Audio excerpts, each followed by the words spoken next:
خبر شامل کرتے ہیں اگی سے۔ گزشتہ شام مغرب ٹائم اگی میں الفخر پلازا مالکان کی طرف سے دکانوں پہ کرائے کے تنازع پہ تالا لگایا گیا، جس پر ایوان تجارت کی پوری ٹیم جمع ہو گئی اور زبردست احتجاج کیا، اور اس کے بعد دونوں پارٹیاں تھانے پہنچ گئیں اور کراس ایک دوسرے کے خلاف اپلیکیشن دیں، لیکن اس دوران معززین علاقہ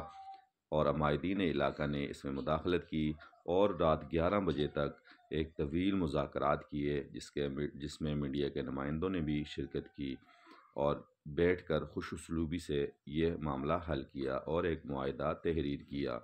اور اس کے بعد ایوان تجارت، اگی کے صدر اور دیگر قائدین نے میڈیا سے بات چیت کرتے ہوئے ہڑتال کی کال واپس لے لی اور معاملات خوش اسلوبی پہ حل ہونے پر ڈی ایس پی اگی، ایس ایچ او اگی اور میڈیا کے نمائندوں کا شکریہ ادا کیا۔ ڈاکٹر عتیق چاند، آس نیوز، اگی۔